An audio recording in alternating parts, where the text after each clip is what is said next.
तो क्या हाल है दोस्तों। देखिए, इंडिया के पड़ोसी देशों में कभी आपकी डेमोक्रेसी स्ट्रांग हुई है, कभी वीक। बहुत बार तो हमको डिक्टेटरशिप भी देखने को मिली कि चुनाव ही नहीं हो रहा वहां पे। लेकिन भारत में हमेशा आपका इलेक्शन जो है वो टाइमली रहे हैं, फ्री और फेयर रहे हैं। यहां तक कि ट्रांसफर ऑफ पावर जो है ना वो भी हमेशा स्मूथ रही। जैसे 2004 में बीजेपी से कांग्रेस और फिर 2014 में कांग्रेस से बीजेपी। तो वर्ल्ड की बिगेस्ट डेमोक्रेसी इंडिया के लिए पॉसिबल बनाता है हमारा इलेक्शन कमीशन। तो मेरा नाम है तुषार मेहरा और आप देख रहे हैं यूपीएससी पॉलिटी। तो आज का जो हमारा टॉपिक होने वाला है वो है भारत का निर्वाचन आयोग, भारत का इलेक्शन कमीशन। और इसी के बारे में हम लोग इस लेक्चर में बात करेंगे डिटेल में। यूपीएससी में प्री से भी इससे क्वेश्चन जो है पूछा जाता है, फैक्चुअल भी, और साथ में मेंस के लिए टॉपिक जो है ना वो भी बहुत इंपॉर्टेंट है, क्योंकि करंट अफेयर्स में ना इलेक्शन कमीशन जो है आपका वो बना रहता है। तो चलिए हम लोग अपनी क्लास जो है वो स्टार्ट करते हैं। सबसे पहले हम लोग बात करेंगे कि जो इलेक्शन कमीशन है, जो हमें पता होना चाहिए, ये है हमारे भारत की एक कॉन्स्टिट्यूशनल बॉडी, संवैधानिक बॉडी। ठीक है, क्यों है? क्योंकि डायरेक्टली ये जो है ना हमारे संविधान में मेंशन्ड है हमारा भारत का निर्वाचन आयोग। और कौन से आपके आर्टिकल से मेंशन्ड है ये भी हमको ध्यान रखना है। इलेक्शन कमीशन आपका मेंशन्ड है आर्टिकल 324 से। ठीक है, अब आर्टिकल 324 आपका बोलता क्या है कि भारत में आपका होगा एक इलेक्शन कमीशन, जो होगी आपकी परमानेंट और इंडिपेंडेंट बॉडी होगी। ठीक है, जो हमारे देश में इलेक्शंस को कंडक्ट करवाएगा। ठीक, अब बात यहां पे ये आती है कि जो हमारा निर्वाचन आयोग है, जो हमारा इलेक्शन कमीशन है, ये इलेक्शंस किसके कंडक्ट कराता है? पहला क्वेश्चन जो है ना एग्जाम में आपसे यही पूछा जा सकता है। तो अगर हम बात करें हमारे भारत के इलेक्शन कमीशन के बारे में, ठीक है, तो कौन से आर्टिकल में आ रहा है हमारा इलेक्शन कमीशन? ये आ रहा है हमारे आर्टिकल 324 में। सबसे पहले भारत का जो निर्वाचन आयोग है ये आपका इलेक्शन कंडक्ट करवाता है हमारे भारत के संसद का। ठीक है, जो हमारा पार्लियामेंट है इसके इलेक्शंस कंडक्ट कराएगा इलेक्शन कमीशन। ठीक है, अब पार्लियामेंट में आपको पता है हमारे दो हाउसेस होते हैं। एक हाउस है आपका लोकसभा और एक हाउस है आपका राज्यसभा। तो दोनों हाउसेस के लिए इलेक्शंस कौन कंडक्ट करवाएगा? बताओ, आर्टिकल 324 का निर्वाचन आयोग। तो पहला तो हो गया हमारा पार्लियामेंट। हम अगर दूसरे की बात करें तो दूसरा है आपका जो स्टेट का लेजिस्लेचर होता है। ठीक है, स्टेट लेजिस्लेचर। ठीक है, अब स्टेट लेजिस्लेचर में क्या क्या आता है? तो स्टेट लेजिस्लेचर में आपका हो गया विधानसभा, ठीक है, और हो गया आपका विधान परिषद। ठीक है, अब देखो भारत में टोटल आपके 6 ही ऐसे स्टेट्स हैं जहां पर आपको विधान परिषद जो है वो देखने को मिलेगी। बाकी जो स्टेट्स हैं वहां सिर्फ आपका एक ही हाउस होता है। जो स्टेट्स की मैं बात कर रहा हूं वो होगा आपका विधानसभा। अब जो हमारा उत्तर प्रदेश है यहां पर भाइयों और बहनों आपको विधानसभा भी देखने को मिलती है और आपका विधान परिषद भी देखने को मिलती है। ठीक है, तो चलो उसके बाद में तीसरा ये आपका इलेक्शन किसका कंडक्ट कराएगा? भारत के हमारे प्रेसिडेंट का। ठीक है, कौन? इलेक्शन कमीशन, भारत के प्रेसिडेंट का। प्रेसिडेंट टॉपिक जो है वो मैं आपसे डिस्कस कर चुका हूं। प्रेसिडेंट के इलेक्शन में वोट कौन कौन करता है? जितने भी हमारे संसद, जो पार्लियामेंट के जो आपके इलेक्टेड एमपी है ना, इलेक्टेड मेंबर्स ऑफ पार्लियामेंट, वो वोट करेंगे। और जितने भी आपके स्टेट्स हो गए, स्टेट्स में जो आपके इलेक्टेड एमएलए हैं, ठीक है, जो आपके इलेक्टेड विधायक हैं, वो भी वोट करते हैं। और दिल्ली और पुडुचेरी जो यूटी है वहां पर भी विधानसभा है। ठीक है, दिल्ली में है ना, जब अरविंद केजरीवाल पहले मुख्यमंत्री हुआ करते थे, तो ये चीज तो सबको पता ही है। अभी कौन है दिल्ली की मुख्यमंत्री?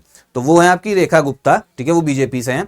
लेकिन फेमस कैसे हुआ दिल्ली का भैया लेजिस्लेटिव असेंबली है, वो तब हुआ था जब वहां पे दूसरी पार्टी गवर्नमेंट थी, आम आदमी पार्टी की। तो खैर अपने मुद्दे पे आते, दिल्ली और जो पुडुचेरी की यूटी है इसके भी इलेक्टेड जो एमएलए है ना वो वोट करेंगे प्रेसिडेंट के इलेक्शन में। अब ये जो पूरा प्रक्रिया है, जो पूरी प्रोसेस है, ये करवाता कौन है? ये करवाता है हमारा इलेक्शन कमीशन, जो हमारे भारत को बनवाता है वर्ल्ड की बिगेस्ट डेमोक्रेसी। ठीक है, फोर्थ आपका कौन सा है जिसके इलेक्शन कंडक्ट करवा रहा है? वो है आपका वाइस प्रेसिडेंट। ठीक है, क्या है वो आपका?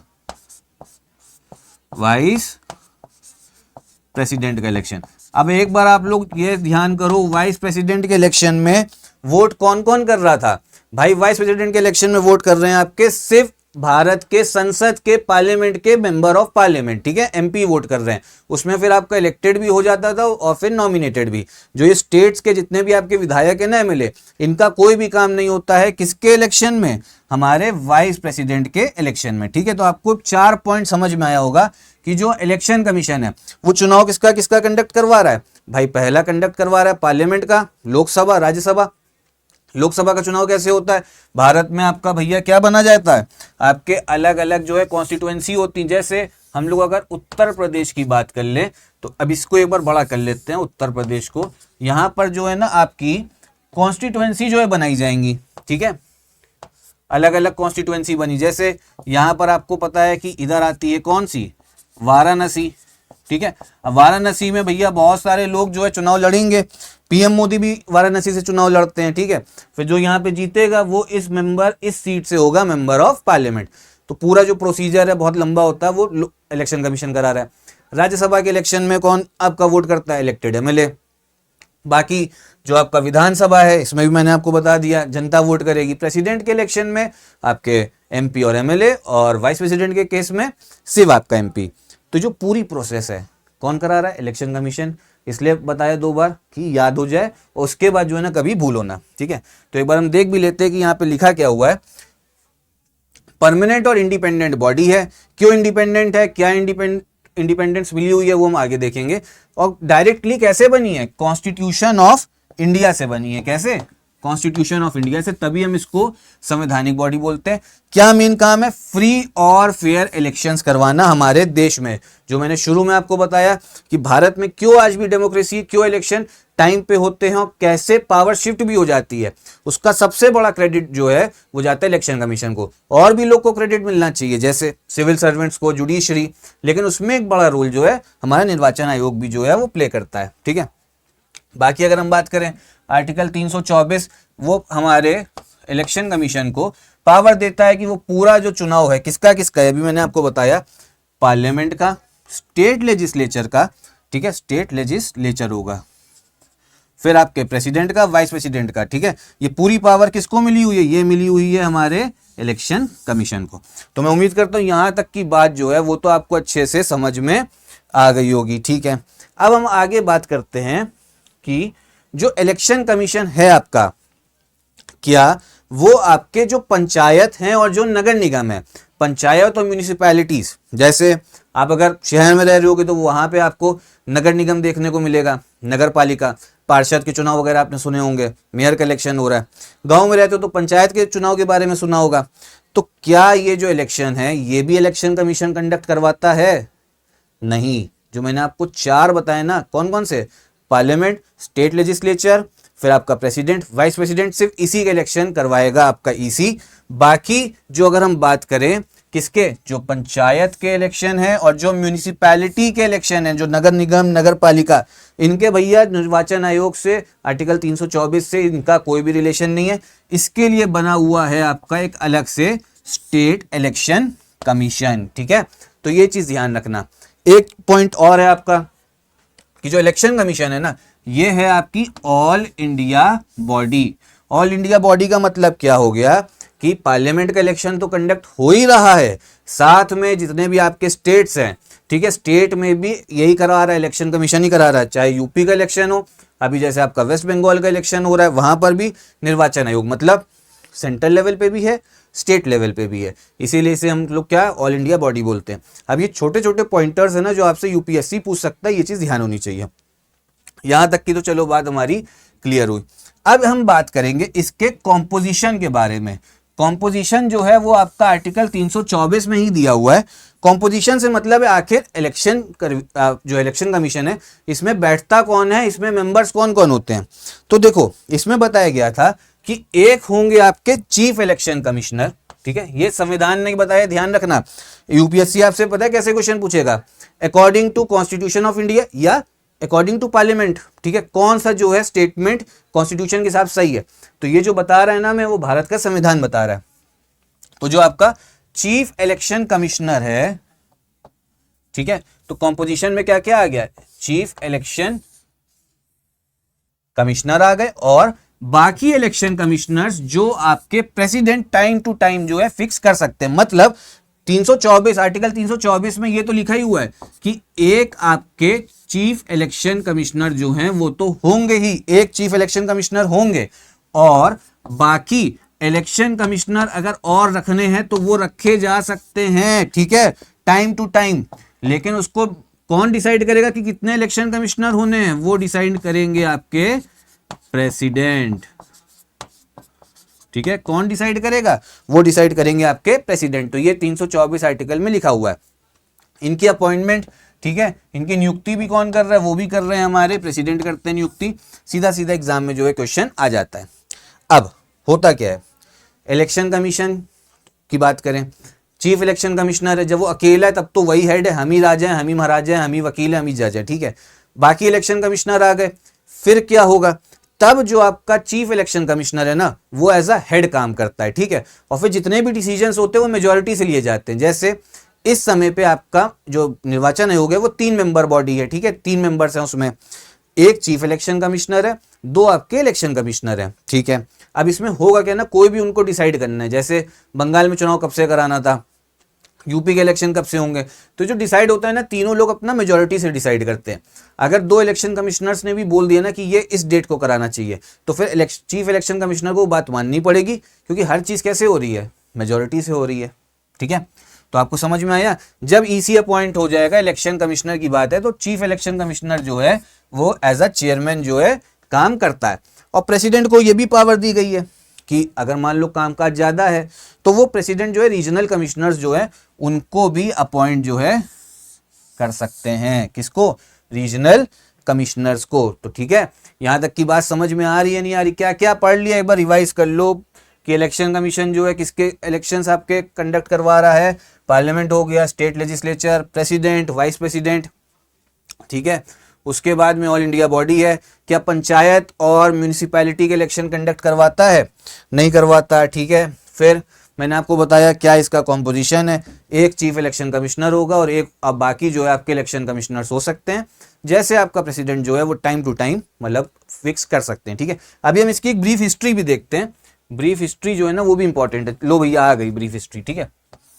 तो देखो था क्या ना, 1950 से लेके 1989 तक जो इलेक्शन कमीशन था वो सिर्फ एक सिंगल मेंबर बॉडी थी, उसमें सिर्फ आपका सीईसी होता था। अब ऐसे समझ लो, सीईसी किसके लिए? चीफ इलेक्शन कमिश्नर के लिए सिर्फ सीईसी होता था। फिर 1989 में क्या करा गया, राजीव गांधी की गवर्नमेंट के दौरान पे प्रेसिडेंट ने ये जो नंबर है ना इसको बढ़ा दिया। क्यों बढ़ाना पड़ा? क्योंकि उस समय पे वोटिंग एज 21 साल होती थी 1989 तक, अभी तो 18 है ना, उस समय 21 होती थी, 21 से घटा के 18 कर दी गई। अब जब 21 का घटाकर जो है 18 करोगे तो बहुत सारे लोग जो है वो एलिजिबल हो जाएंगे, बहुत सारे यूथ एलिजिबल हो जाएगा आपका वोट करने के लिए। तो काम काज जो है ना वो बढ़ गया था। तो फिर क्या करा गया आपका 1989 में, ठीक है, 16 अक्टूबर, डेट इतनी इंपॉर्टेंट नहीं, 1989 में प्रेसिडेंट अपॉइंट कर देते हैं 2 और ईसीज को, मतलब 2 और इलेक्शन कमिश्नर्स को, क्योंकि काम काज जो है बढ़ गया था। अच्छा, ये जो घटी है ना एज, ये भी पूछी जाती है, ये कौन से अमेंडमेंट से घटा है? ये घटा है आपका 61st कॉन्स्टिट्यूशनल अमेंडमेंट एक्ट 1988 से, ठीक है। किससे? 1988 से, ये भी ध्यान रखना। फिर क्या करा गया 1990 में, इसको मैं एक बार बना के दिखा भी दूंगा ताकि याद हो जाए। फिर से ये जो 2 पोस्ट है ना इनको कर दिया गया खत्म, 2 पोस्ट को कर दिया गया खत्म। अब इतना आसान तो कुछ चीज होती नहीं है। फिर प्रेसिडेंट के मन में आया, प्रेसिडेंट के मन में आने का मतलब है काउंसिल ऑफ मिनिस्टर्स के मन में आया कि भाई ये जो चीज है ना कि कामकाज जो है ना एक जना नहीं संभाल पाएगा, तो हमको 2 और रखने हैं। फिर 1993 में 2 और ईसीज को अपॉइंट करा गया। तब से अभी तक 2026 तक इलेक्शन कमीशन वर्क कर रही है एज अ 3 मेंबर बॉडी, ठीक है। तो ये चीज जो है हमको ध्यान रखनी है। अब इसका एक बार ब्रीफ हिस्ट्री जो है वो देख ले रहे हैं हम लोग।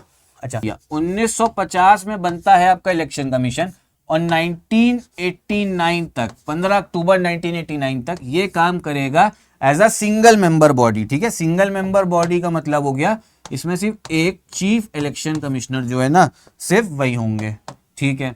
अब हुआ क्या, 1989 को 16 अक्टूबर 1989 को प्रेसिडेंट क्या करते हैं, प्रेसिडेंट से मतलब होता है आपका काउंसिल ऑफ मिनिस्टर से ही 1989 को प्रेसिडेंट जो है इसमें एक सीईसी को तो रहने ही देंगे और साथ में 2 इलेक्शन कमिश्नर्स को और अपॉइंट कर देते हैं। क्यों अपॉइंट करते हैं? क्योंकि जो वोटिंग एज है ना वो घटा दी जाती है। वोटिंग एज जो है घटा दी गई, कितना 21 से घटा के 18 जो साल है ना वो आपका कर दिया गया। ठीक है, अब उसके बाद में फिर से प्रेसिडेंट के मन में आता है कि भैया कोई काम इसका है नहीं 2 एक्स्ट्रा का, तो 1990 में फिर से ये बन जाती है आपकी एक सिंगल मेंबर बॉडी। तो अब इसमें सिर्फ क्या एक चीफ इलेक्शन कमिश्नर जो है ना वही रहेंगे। और फिर आता है आपका 1993 से लेके अभी 2026 तक। ठीक है, करा क्या गया 1993 में, 1993 में एक सीईसी के साथ में 2 और इलेक्शन कमिश्नर्स को क्या कर दिया गया, अपॉइंट कर दिया गया प्रेसिडेंट द्वारा। और 2026 तक अब जो है यही मामला चल रहा है। ठीक है, तो ये जो चीज है ब्रीफ हिस्ट्री वो तो आपको समझ में आई गई होगी। अब हुआ क्या, कॉन्स्टिट्यूशन में सिर्फ इतना ही बताया गया था कि एक सीईसी होगा आपका और इलेक्शन कमिश्नर्स बढ़ सकते हैं, प्रेसिडेंट अपने हिसाब से कर सकते हैं, लेकिन कितने समय के लिए अपॉइंट रहेंगे, ठीक है, क्या सैलरी मिलेगी, ये सब छोड़ी गई थी सारी बातें पार्लियामेंट के लिए। ठीक है, कि पार्लियामेंट जो है इसमें अपना कानून बनाएगी और अपना डिसाइड करेगी। तो इसीलिए पार्लियामेंट पास करती है आपका इलेक्शन कमीशन एक्ट 1991। किसने पास किया है? आपका पार्लियामेंट ने। ठीक है, दोनों हाउसेस ने जो है ये एक्ट आपका पास करा होगा। इससे डिसाइड हुआ कि क्या पावर्स होंगी। तो फिर बोला क्या गया, जो आपके चीफ इलेक्शन कमिश्नर हैं और जो आपके इलेक्शन कमिश्नर होंगे अलग, अब ठीक है, जो 2 इलेक्शन कमिश्नर और हैं उनको भैया इक्वल पावर होगी दोनों के पास में। जैसा मैंने आपको बताया कोई भी मैटर डिसाइड कैसे होगा, मेजॉरिटी से डिसाइड होगा। ठीक है, बराबर पावर्स होंगी और बराबर जो है सैलरी भी मिलेगी। ठीक है, और सैलरी किसके बराबर, जो आपका सुप्रीम कोर्ट का जज होगा ना उसके बराबर की सैलरी जो है इन लोगों को मिलेगी। ठीक है, किसको किसको मिलेगी? आपको जो चीफ इलेक्शन कमिश्नर है और जो आपके इलेक्शन कमिश्नर है। ठीक है, उसके बाद यहां पे भैया कोई भी मामला जो है गड़बड़ाया, कोई भी बहस हुई तो मैटर कैसे डिसाइड होगा, मेजॉरिटी से डिसाइड करा जाएगा। ठीक है, उसके बाद में सबसे इंपॉर्टेंट ये क्वेश्चन आता है, पीसीएस लेवल पे भी आ जाता है कि जो मेंबर्स हैं, ठीक है, जो सीईसी है और जो आपका ईसी है इलेक्शन कमिश्नर्स, उनका टर्म कितने टाइम का है, कितने समय तक आएंगे। ऐसा तो नहीं एक बार आ गए तो फिर जिंदगी भर बने रहे। ठीक है, तो ऐसा नहीं है, उनका टर्म भी डिसाइड करा गया। और ये किसने डिसाइड करा है? कॉन्स्टिट्यूशन ने करा है या आपके पार्लियामेंट ने करा है? करा है पार्लियामेंट ने। ठीक है, ये एग्जाम में क्वेश्चन आ सकता है। और कितना टर्म इनका रखा गया? 6 साल या 65 साल जो पहले हो जाए। ठीक है, मतलब मान लो 60 साल पे किसी को अपॉइंट करा गया तो 6 साल तो 66 में होगा ना, लेकिन पहले कौन आ रहा है? 65 साल का वो हो जा रहा है। ठीक है, तो 65 साल तक जो है वो अपना रहेगा जो पहले हो जाए। रेजिग्नेशन, ये भी क्वेश्चन आता है, पीसीएस लेवल पे आ सकता है। रेजिग्नेशन किसको देंगे? प्रेसिडेंट को ही देंगे। अपॉइंट कौन कर रहा है भाई? प्रेसिडेंट जब अपॉइंट कर रहे हैं तो वही उन्हीं को तो त्याग पत्र रेजिग्नेशन जो है दिया जाएगा। ठीक है, आगे देखते हैं जो इंडिपेंडेंस की बात है। अब भारत में अगर फ्री और फेयर इलेक्शन कराना है तो जो निर्वाचन आयोग है ना उसको थोड़ी पावर और उसको थोड़ा इंडिपेंडेंस जो है स्वतंत्रता देनी होगी, वरना होगा क्या, जो सरकार है ना अपने हिसाब से कठपुतली बना के उसको निर्वाचन आयोग को घुमा सकती है और अपने फेवर में ही चुनाव करवा सकती है। ठीक है, तो इंडिपेंडेंस जो है ना दे रखी है। और वो कैसे दे रखी है, कौन से आर्टिकल से मिली है? आर्टिकल 324 से मिली है। ठीक है, ये कॉन्स्टिट्यूशन नहीं दिया है। जो आपका चीफ इलेक्शन कमिश्नर है, मैंने आपको क्या बताया, इसकी जो सैलरी होगी चीफ इलेक्शन कमिश्नर की वो बराबर है, किसके बराबर है? सुप्रीम कोर्ट के जज के बराबर। पता है इसी सैलरी। तो इनको हटाने का जो तरीका है चीफ इलेक्शन कमिश्नर को, वो भी कैसा है, जैसे आप अगर सुप्रीम कोर्ट के जज को हटाओगे। ये चीज ध्यान रखना, कैसे हटा सकते हो? जैसे सुप्रीम कोर्ट का जज जो है वो हटता है। कैसे हटते हैं भैया सुप्रीम कोर्ट के जज? अगर हम इसकी बात करें, ठीक है, किसकी, अगर रिमूवल की बात करें, किसके? सुप्रीम कोर्ट के जज की, तो भैया इसके लिए क्या करना पड़ता है? प्रस्ताव लाना पड़ता है। ठीक है, या तो पहले प्रस्ताव आप अपना लोकसभा में ला सकते हो या राज्यसभा में ला सकते हो। अब होना क्या है ना, अगर प्रस्ताव आपका जो मोशन है वो लोकसभा में आया है, सपोज कर लो लोकसभा में आया है, तो इस प्रस्ताव को आपको स्पेशल मेजोरिटी से पास करवाना है। स्पेशल मेजोरिटी से पास कराने का मतलब टोटल स्ट्रेंथ की मेजोरिटी होनी चाहिए, बहुमत 272 प्लस, और जितने मेंबर आए हुए हैं उनकी भी जो है 2/3 मेजोरिटी चाहिए। तो इसमें क्या चाहिए आपको लोकसभा से पास कराने के लिए? सिंपल ऐसे समझ लो, स्पेशल मेजॉरिटी।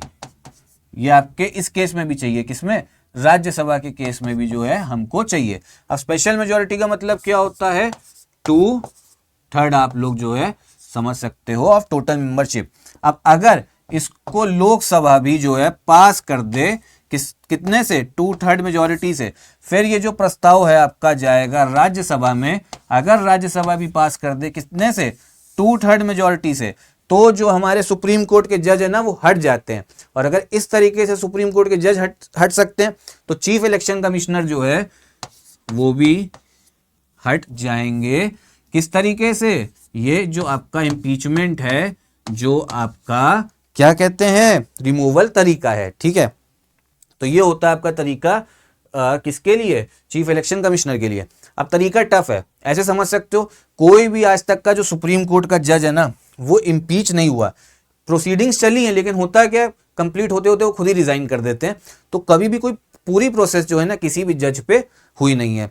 तो इसीलिए प्रोसेस जो है ना बहुत टफ है। 2/3 मेजोरिटी दोनों सदन में होना ना वो भी बहुत मुश्किल होता है। और इसी वजह से जो सीसी है ना, चीफ इलेक्शन कमिश्नर, इनको भी कभी नहीं हटाया गया क्योंकि मामला बहुत टफ है।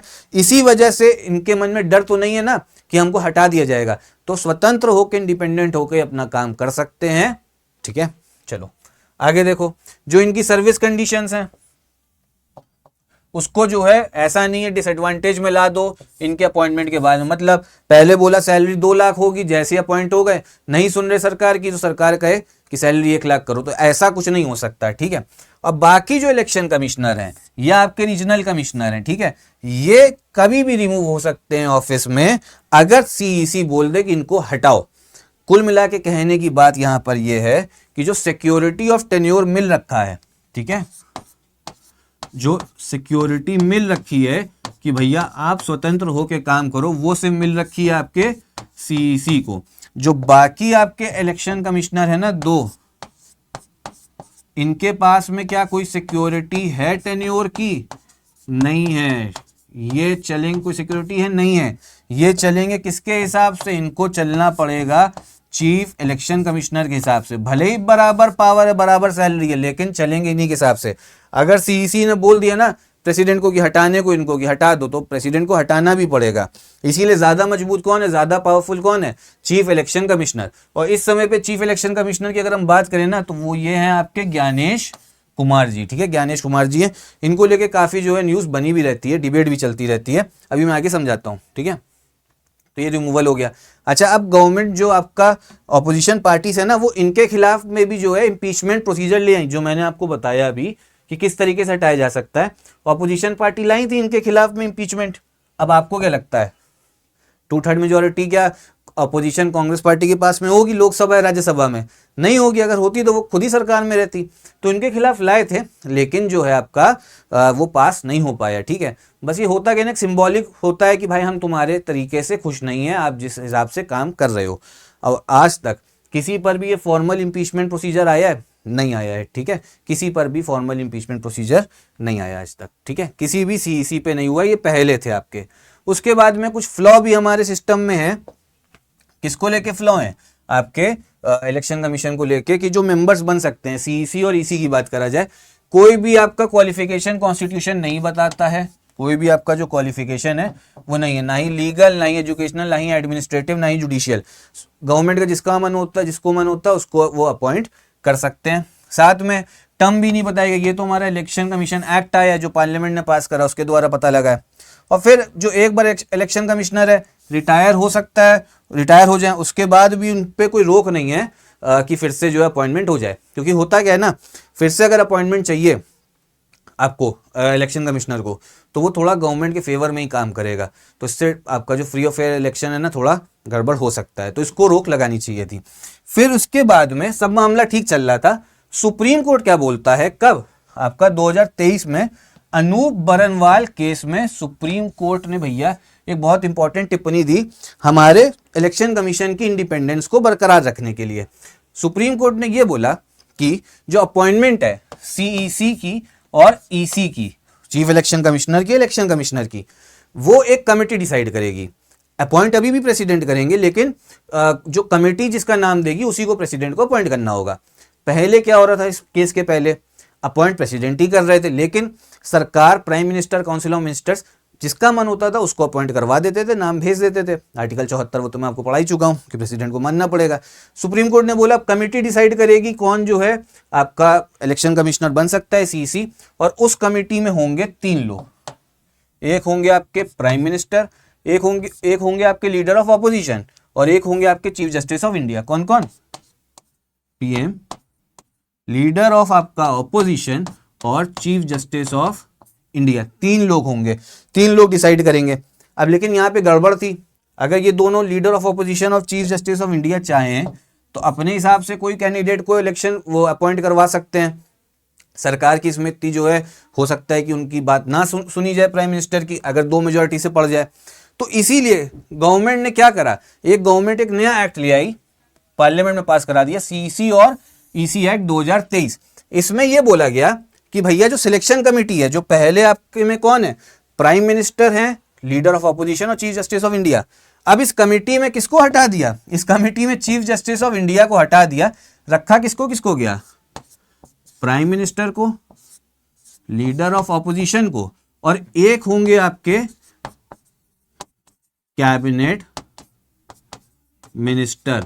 तो अब ये समझो भाइयों बहनों कि जो बात आपकी पहले सुप्रीम कोर्ट ने बोली कि चीफ कैबिनेट मिनिस्टर की जगह पे कौन, चीफ जस्टिस ऑफ इंडिया को होना चाहिए था ना, इनकी जगह पे किसको होना चाहिए था, आपके चीफ जस्टिस ऑफ इंडिया को।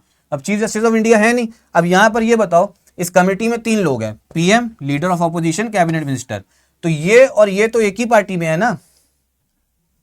जब एक ही पार्टी में है तो जिसको मनाएगा उसको बनाएंगे, लीडर ऑफ ऑपोजिशन के वोट की कोई वैल्यू नहीं है। इसी में एक पार्लियामेंट में एक स्पीच थी जिसमें बोला गया था कि सरकार चाहे तो संबित पात्रा को भी चीफ इलेक्शन कमिश्नर बना सकती है और किसी को भी बना सकती है, वाइस प्रेसिडेंट को बना सकती है आपका चीफ इलेक्शन कमिश्नर, कोई मंत्री बनना चाहे, कोई भैया उनके घर का आदमी उसको भी बना सकती है। तो ये जो है ना, अब आपका एक्ट ये आ गया जिसमें जो कमिटी है, prime minister, leader of opposition, cabinet minister, तो ये जो है सरकार अपने ही आदमी को बनाएगी। और फिर इसमें एक डर है इस प्रोविजन में कि जो बनेगा चीफ इलेक्शन कमिश्नर वो गवर्नमेंट के हिसाब से ही ना काम करे। ठीक है, चलो यहां तक की बात समझ में आई। और जो आपका इसमें बोला क्या गया, जो सीईसी वाला एक्ट आया था, और क्या बोला गया, जो सैलरी होगी आपकी, ये सबसे बड़ा मेन चीज थी, सैलरी जो होगी सीईसी की और ईसी की, भैया वो बराबर होगी किसके, कैबिनेट सेक्रेटरी के। पहले वाला एक्ट जो 1991 वाला एक्ट था उसमें किसके बराबर थी, सुप्रीम कोर्ट के जज की। घटा दिया गया, थोड़ा डिमोशन हुआ है, ठीक है, सैलरी को सुप्रीम कोर्ट के जज से नीचे करके कैबिनेट सेक्रेटरी कर दिया गया है। लगभग बराबर ही है, लेकिन एक बहुत बड़ा सिंबॉलिक जेस्चर है कि अब आप सुप्रीम कोर्ट के जज के बराबर नहीं हो, आप कैबिनेट सेक्रेटरी हो, जो आप समझो सरकार के हिसाब से चलता है उसी हिसाब से चलना पड़ेगा। ठीक है, तो ये आपका एक्ट जो है आया था।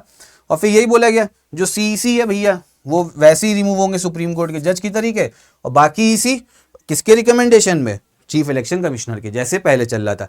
बस बदला अब क्या है, एक कमेटी बन गई है जो एक्ट पास हुआ है, पीएम होंगे, लीडर ऑफ अपोजिशन और कैबिनेट मिनिस्टर। ठीक है, तो इतनी ही रही बात हमारी इलेक्शन कमीशन के। अब इसके कुछ मेन फंक्शंस है वो भी भाई जान लो, जो मेन फंक्शंस हमारे एग्जाम के लिए इंपॉर्टेंट है। क्या क्या करता है, इलेक्शन मैनेजमेंट पूरा करना, पूरा चुनाव कंडक्ट करवाना, ठीक है, कब होंगे इलेक्शन, पूरा कंट्रोल, पुलिस फोर्स कहाँ भेजनी है, इलेक्टोरल रोल्स का भी काम होता है इसमें।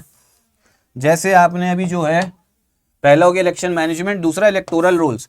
एसआईआर का नाम सुना होगा ना, स्पेशल इंटेंसिव रिवीजन, ठीक है, कि जो लोग जो है कहीं और चले गए हैं किसी और प्रदेश में, जैसे बिहार में हुआ था, इस पर भी काफ़ी डिबेट हुई थी, कुछ लोग मर गए हैं, कुछ लोग नए पैदा हुए हैं, उनको जोड़ना इलेक्शन कमीशन कराता है। पार्टी रिकॉग्निशन, किसको भैया जो है आपका सिंबल मिलेगा, कौन नेशनल पार्टी है, कौन आपकी स्टेट पार्टी, सब इलेक्शन कमीशन का काम है।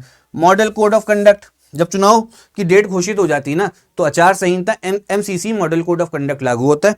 गाइडलाइंस होती हैं सारी पॉलिटिकल पार्टी के लिए कि इस हिसाब से आपको चलना है, और सरकार के लिए भी कि इस टाइम पे जो है आप कोई नई स्कीम या नई पॉलिसी नहीं बना सकते हो। जैसे मान लो चुनाव घोषित हुआ लोकसभा का, ठीक है, सेंट्रल लेवल पे चुनाव होना है, और समय पे जो आपके काउंसिल ऑफ मिनिस्टर्स हैं वो ये बोल दे कि हम हर किसानों को जो है 5,000 रुपये या 50,000 रुपये जो है हम साल का देंगे, तो जितने भी किसान हैं वो तुरंत जो है वोट दे देंगे। तो इसीलिए एमसीसी लाया जाता है कि लेवल प्लेइंग फील्ड जो है वो बने, और कौन लाता है? इलेक्शन कमीशन, ठीक है। तो यही रही बात हमारे आज के टॉपिक की, निर्वाचन आयोग। मैं उम्मीद करता हूं आपको अच्छे समझ में आया होगा।